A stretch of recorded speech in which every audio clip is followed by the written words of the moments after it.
Hi there, everyone. I hope you're all doing well today. My name is Tom McGlynn, and I am one of the placement and employability officers in the Careers+Placements team. We are currently based in AG12, but just to reiterate, that is very much a back office, and we don't hold appointments in there at the minute.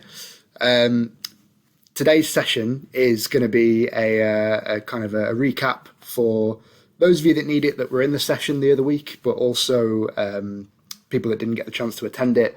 You'll need to watch this presentation to kind of complete your pathway to go out on your placement. And we're going to be talking about knowing your industry sector, specifically for the area of psychology, just understanding the sector in general, thinking about the kind of jobs that you could do in it when you graduate, but also for potential options for your placement too. So this will be going up on Moodle, so yeah, you'll have access to it at any time leading up to your placement. So without further ado, a couple of things that we're going to be focusing on today. So we want to make sure that we're identifying the key skills that you can develop when you're on your placement, and just generally understanding what the psychology sector is like for jobs and what you can go on to do for a placement. And you know, touch wood, it will also help you with your career further on down the line too. Just to reiterate then, your placement info and general key contacts. Placement dates, you're either doing your placement in the block from the 17th of April or the 19th of May to the 19th of May, or you will be doing it flexibly, starting as soon as possible. Anytime from October onwards, and we're already in October, so if you do have a flexible placement arranged, once you've got the kind of the health and safety form out the way, more on that later, and you've kind of completed your pathway, you can get going with it. The placement deadline, your latest start for a flexible placement is the 27th of February, 2023, and your placement details for the standard block placement starting on the 17th of April have to be submitted at the very latest by the 3rd of March 2023. I am your placement officer, so any kind of drop-in sessions that you want to attend or any appointments that you want to make will be made with myself. They are held on a Monday. Now that's either 11 o'clock till 1 o'clock in the afternoon in person, in AG14, or you can attend them in person in the atrium from 2 o'clock to 3 o'clock. I'll have a stand set up in there. And that's every week going forward until the start of the placement dates. Your placement contact email is there, so feel free to make a note of that. And if you do have any queries, please just drop us an email. And then you've got your the placement office too, which is AG12. But as I said, we don't actually hold appointments in there. Please feel free to come if you've got a query, but we will likely ask you to book onto an appointment or a drop-in session. 5 things that you've got to do now ahead of getting started with your placement. So think about what it is, first of all, that you actually want to do. Hopefully this will give you quite a boost with that today. Identify the key skills that you'll need to get into that placement. Have a look at www.prospects.ac.uk. That is such a valuable resource, not only now, but for when you start looking for a job. It's like a big kind of database of jobs that graduates can go into. Information about what you can do with each degree, for example, and what kind of skills you'll need to get into those areas. Have a think about the sector and start researching different companies that you can contact. And then make sure that you attend all of your placement lectures and sessions delivered by Careers and Placements. Yeah, we're running these. The next one now, if you don't get the chance to see this, the next one will be Monday. I believe it's the 10th. It's next Monday from 9 o'clock to 10:30 in the auditorium. That will be available online, of course, but make sure that you attend it if you can. So this is what Prospects looks like. There's a QR code for it there, or follow the link if you've got access to this PowerPoint after. Each degree background, so particularly for psychology, you can type in what can I do with a psychology degree, and it will come up with this menu on the left, which is different job options, work experience, typical psychology employers, everything you need to know about getting a general job in the psychology industry. However, if you were to click on the job options tab there, it would come up with a load of different kind of ideas for you that would be worth looking into. So it'll give you a list of jobs that are directly related to psychology and ones that are a little bit further removed, but where a psychology degree would be very useful. Specifically, when you open a particular job up, so let's say you want to look at support work, for example, this is what you would see on the right. So you would have responsibilities of a support worker, what you can expect to be paid, what qualifications and skills you'll need, where you can find work experience, how you can progress in your career going forward, and any kind of similar jobs that might be maybe a little bit more up your street, or courses that can help you get into that area. Now would be a fantastic time to start thinking about your skills, as I mentioned at the start there.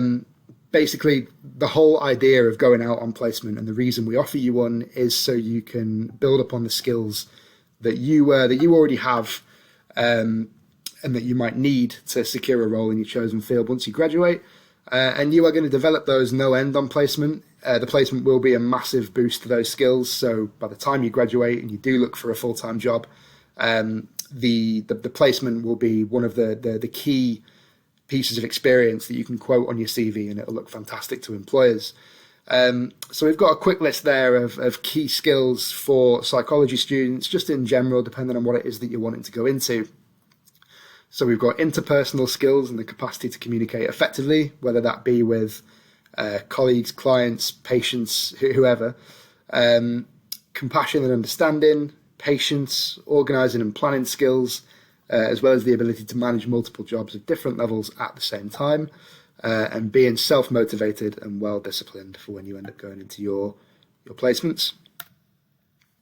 A list of skills that you could develop on your placement now, so a little bit different to ones you have just seen there, but ones that you very well may already have from kind of working part-time jobs or from your studies.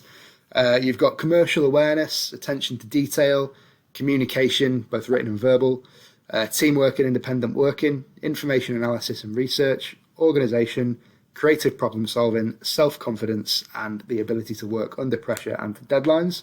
Now, don't worry too much if you're thinking you're seeing some of those skills and you're thinking you don't have them already. These will be ones that ideally a lot of people go on to placement and start developing, as they are ones that kind of employers do look for quite a lot, particularly in psychology in the working world when you do graduate. So kind of keep a close eye on this page, maybe take a screenshot of it and bear it in mind when you're out on your placement, thinking about things that you could develop and kind of key areas of focus. You might have heard these phrases before, but you can kind of split your skills up into two different types. So you've got hard skills and soft skills. Now, a hard skill is a technical skill that is specific to that line of work that you're going into.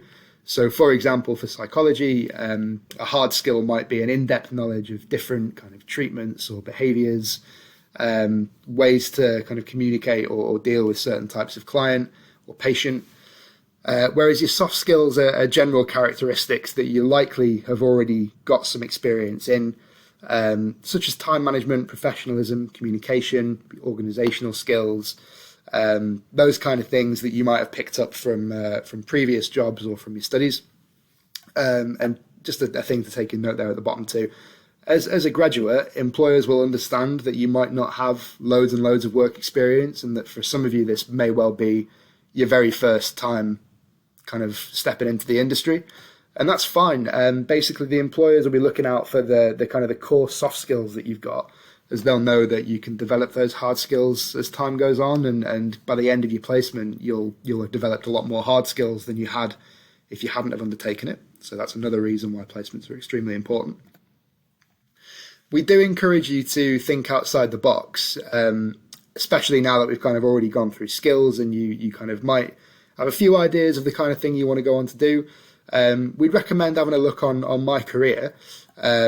So that's our obviously platform for placements and jobs. When you go on it, don't be disheartened if the placement opportunities that you do see aren't kind of exactly what it is you want to do. A graduate kind of placement or an undergraduate placement in your case is really kind of a starting point. So there'll be some kind of quite very basic roles on there. So, for example, It might be that a lot of you want to get some work experience in a prison. With that being quite a competitive and oftentimes difficult area of work, it's likely that you won't find anything kind of related to those areas on there. It is extremely hard to look for placements specifically in a prison. We do hear it every year, people wanting to do it, and often they are disheartened when they don't find one. So we just want to manage your expectations now and just let you know that that is very unlikely. So if, for example, you are wanting to work in a prison, a good idea might be to have a think about working with maybe charities that work with ex-offenders or at-risk adults, where you can kind of still be working vaguely in that area and developing your industry knowledge and developing those hard skills, but kind of not directly in a prison. So it will be excellent experience and will look fantastic on your CV for when you do go to apply for work in prisons when you're older and when you graduate. But for now, it's maybe worth looking at things kind of a bit more on a kind of a starting point level. And remember as well, very important, and a lot of people do often kind of forget this, it's not the type of organization that you go into that matters, it's what you do and the skills you utilize that are the most important. You might have heard of the phrase, transferable skills before, which are skills that kind of you might have developed in one area but will be really useful in another. So it might be the skills you develop on placement are really useful for a career that you didn't even know you even want to go into, or maybe you didn't even know existed at this point. So it's good to keep an open mind and think outside the box in the long run. A little kind of guide for thinking about where you might want to do a placement now. So before you start applying, just ask yourself 4 questions related to placement. So what do you want to do? Where do you want to do it? Why do you want to do it? And who do you want to do it with? And we've got a kind of a graph here as an example. So starting with what, so think about what it is you actually want to do when you graduate. So maybe there's a particular area of psychology that interests you. So if you want to work with children, for example, or ex-offenders, people with mental health conditions. Obviously, there's a lot of different areas to psychology, and you're each going to have your specialities and your preferences. But if you can kind of nail it down what it is you want to do early on, you'll have a good idea going forward. So where do you actually want to do your placement? Do you want to do it back home, where you came from, or would you like to do it in Leeds? So which kind of is preferable to you? Do you drive, or is the kind of the placement that you want accessible by public transport?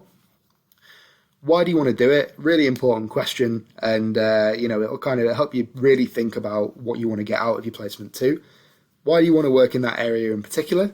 Do you want to gain like a more technical understanding or experience or insight into a particular role? Maybe there's a real kind of an area of psychology that's quite close to home to you, and if you would like to do that, then maybe it's to kind of develop your knowledge of your actual kind of interests and passions. Or maybe it is just to get experience, and there's no right or wrong answer. It's each to their own. But yeah, have a think about why it is you want to actually do the placement. And then finally, who do you want to work with then? So maybe you've already got a company in mind. Maybe they're a small company or a huge organization, a well-known organization such as the NHS. Again, with these, it is just down to the individual. So there's no... Doing your placement at a very small company is going to be just as valuable as doing it in an organization as large and as complex as the NHS. There really is no right or wrong answer, and it is down to whatever you would like to do with your career and ultimately your life that kind of makes the impact. You might have heard this from us already, but it is compulsory. It needs to be done that you complete a health and safety form before you go out on placement. You won't be able to start your placement until you do one. So we'll send you a form when you submit your placement details, and it will ask you to think about things like travel to and from your placement, whether or not those conditions are safe, whether or not the working conditions are safe, or if there's any kind of hazards that would cause you any harm. The reason we do it is just to make sure that you are kind of as safe and as happy as you can be when you're out doing your placement and you've not got any kind of danger to worry about. The last thing we would want to happen is for something to go wrong when you're on your placement. So it's always good to have those checks in place to help ensure that nothing does. So yeah, just make sure you send that out, fill that out, when we send it to you. Otherwise, your placement will not be able to take place. So we touched on different kinds of placements and keeping an open mind before, and here's a tool that might help you do so. Now, these are taken directly from prospects. So you've got on the left there a list of roles that are directly linked to a psychology degree, and on the right you've got roles where a psychology degree will be useful but not essential. So you've probably already considered quite a few of the ones on the left. So you've got support worker, research assistant, mental health nurse, advice worker, assistant psychologist, mental health practitioner, assistant school counsellor, and then you've got roles in the civil service, community charities, child protection, or roles in the NHS. You've got a mix of kind of behind the scenes and kind of on the front lines working with the clients and the patients there. Obviously, each to their own. It might be that you are more interested in the research side, or you might want to be working kind of one-to-one with people who people who might have mental health conditions or kind of difficulties. So on the right, we've got roles where a psychology degree would be useful but not essential. So you might not have considered these before. All the skills that you'll have got from your degree will kind of transfer nicely to these jobs, even if some of them aren't directly psychology roles. So you've got education consultant, careers advisor, police officer, social worker, probation officer, HR officer, marketing executive, prison officer, teacher, and then roles in courts or roles in health charities as well. So have a good think about what it is you might want to do. That's obviously a starting point, and we do have more resources on Moodle that will help you decide. But have a think and see if there's any of those that you might want to do. If there is, then fantastic. You can kind of start searching for companies and contacting them. And then obviously let us know if you need any support. But there should be some kind of some good starting points in there for you, regardless of what you want to do in psychology or outside of it. So that is just for the sessions in person, so we'll skip that one for now. But it is a good idea to have a think about the kind of the placements, the different ideas you might want to do, and the places where you can contact them. So different examples of employers or providers that you could get in touch with. So local mental health services, and that's either text-based or face-to-face. Charities, now that could be for anything. Now, a lot of charities are, obviously focus on helping people in places. So if you're working in one, you are utilising your psychology degree. Local councils, so Leeds City Council or wherever you might have kind of back home, good ones to consider. NHS trusts, just jobs within the NHS in general, are such a key employer for psychology graduates, and it's a really good idea to get in touch with one for your placement too. Schools, and then support work companies too. Have a think if you can think about any more. If you do kind of have an idea that isn't on this list, feel free to run it by us. Likely it will be a good idea, kind of if it's generally related to psychology. But it's always good to kind of run it by people. If you would like any advice, do just let us know. So what comes next then? So review the resources that are available to you on Moodle. Just a bit of a checklist now. So attend the different placement lectures, placement advice sessions, workshops and events. Research your chosen sector. So whether or not you want to work in psychology, have a read around it. And the different job roles that come within that sector. Visit prospects and start thinking about the kind of transferable soft and hard skills that you can develop and where they would be useful. Have a look at your CV if you've got one already. If you don't worry. Update it. If you'd like some support with your CV, which we would highly recommend, please attend the CV workshops, the CV help and advice sessions that we run in LCO 18 in the library on a Wednesday and Thursday from 1 o'clock to 2 o'clock. We do also have a CV template on Moodle too that you can look at. Start having a think about the different organisations that you can get in touch with, and maybe even start contacting them directly. A lot of their contact details will be on their websites.